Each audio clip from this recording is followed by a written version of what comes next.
Officer Grant and Officer Thompson, on patrol in Birmingham, Alabama, noticed Melanie Carter, a black woman, loading groceries into her SUV at a supermarket parking lot.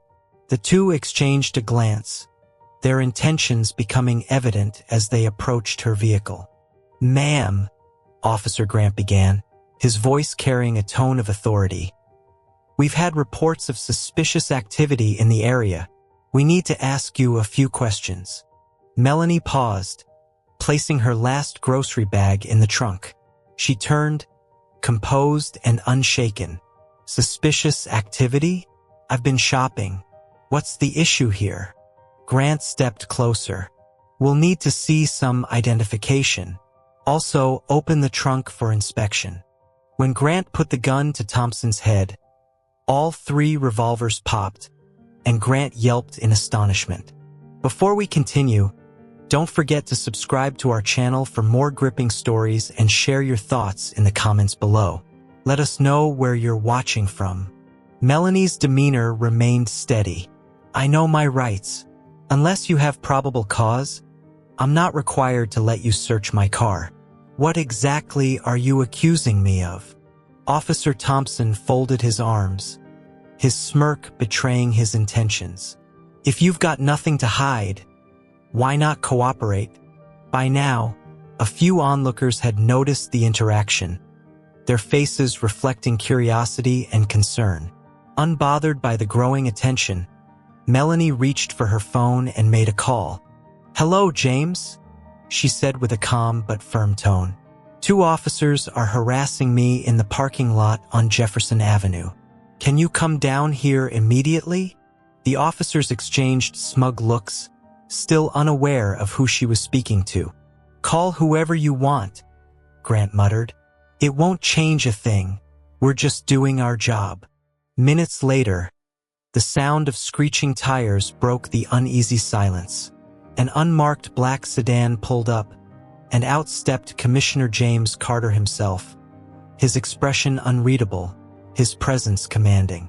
The two officers stood rooted in place as realization began to dawn. Their faces paled as Commissioner Carter approached, his eyes narrowing as he assessed the situation. "What's going on here?"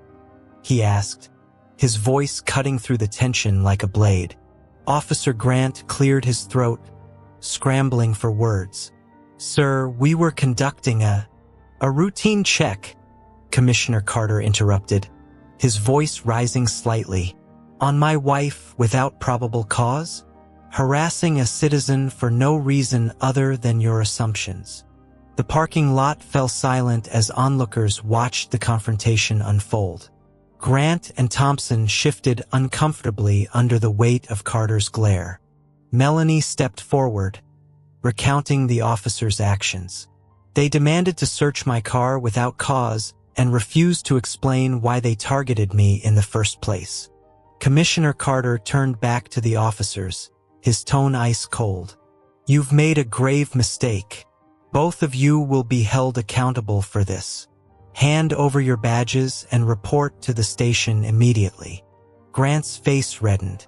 "Sir, we didn't mean—" "I don't want excuses," Carter snapped. "This is not how we serve and protect." Officer Thompson stammered, his confidence now replaced with panic. "Sir, we thought—" "You thought?" Commissioner Carter cut him off, his voice sharp. "Did you stop to ask yourself why you approached her? Did you have any evidence of this so-called suspicious activity? Or did you simply profile her based on the color of her skin?"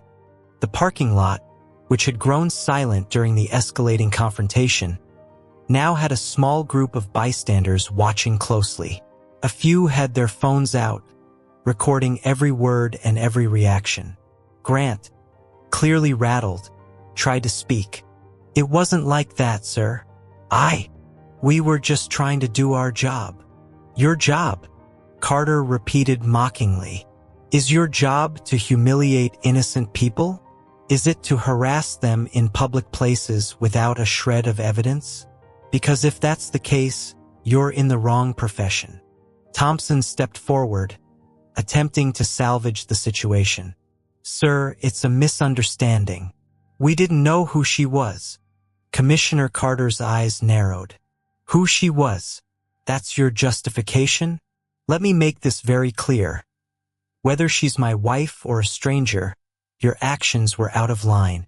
The badge you wear doesn't give you the right to act on prejudice. Melanie, standing calmly beside her husband, crossed her arms. They assumed I was suspicious because I was loading groceries into my car. Tell me, officers, how does that fit into your definition of suspicious activity? The two officers had no response, their discomfort growing with every passing second. Carter turned to the onlookers and spoke loudly enough for everyone to hear.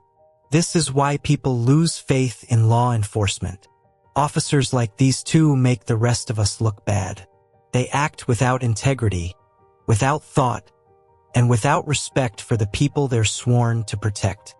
At this point, a senior officer arrived at the scene, likely summoned by the commissioner's call to headquarters. Captain Reynolds, an older man with a no-nonsense demeanor, approached quickly. "Commissioner Carter," he said, nodding respectfully. "What's the situation here?"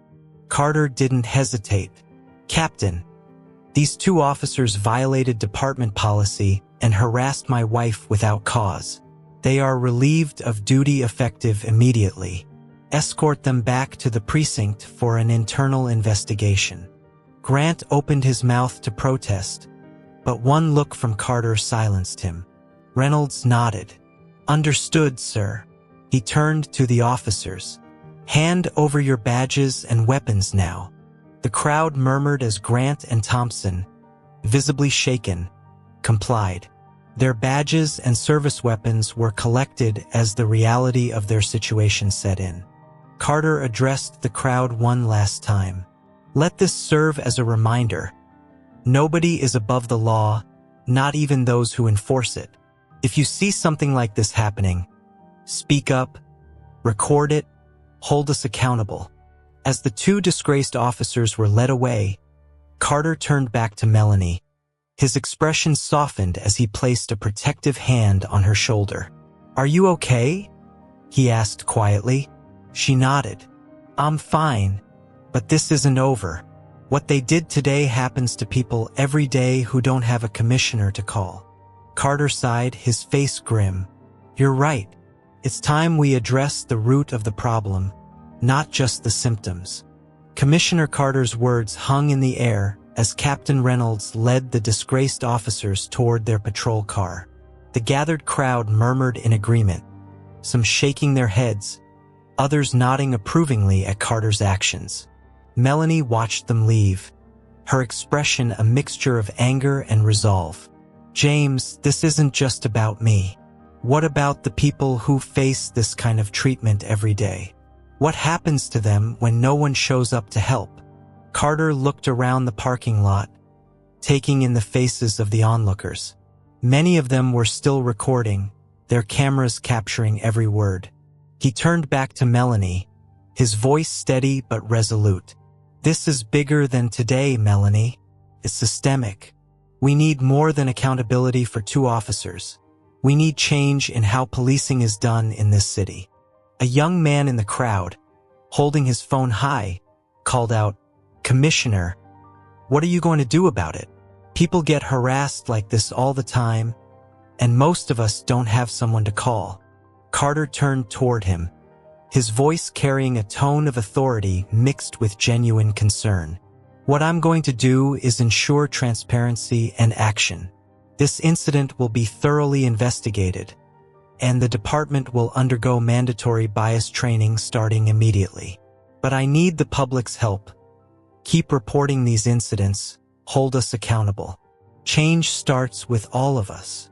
Melanie glanced at the young man and then at the others in the crowd. "He's right, but words alone won't fix this. James, you have the power to make these policies stick. No more covering for bad cops. No more excuses." Carter nodded. "You're right. It starts here." Just then, one of the onlookers stepped forward. It was an older woman, her weathered face filled with determination. "Commissioner, I've lived in this neighborhood for 30 years, and I've seen this kind of thing happen more times than I can count. If you're serious about change, don't just talk to us today. Come back tomorrow, next week, next month. Don't let this die down once the cameras stop rolling." Carter met her gaze. Meanwhile, Melanie noticed another patrol car pulling up, this time with 2 officers she recognized as trustworthy. They approached her cautiously, addressing both her and the commissioner with respect. "Commissioner Carter," one of them began, "we heard about what happened. Is there anything else we can do right now to help?"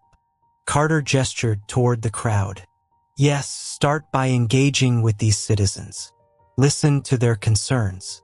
Build trust because right now it's fractured." The officers nodded and turned to the group, opening the floor for conversation.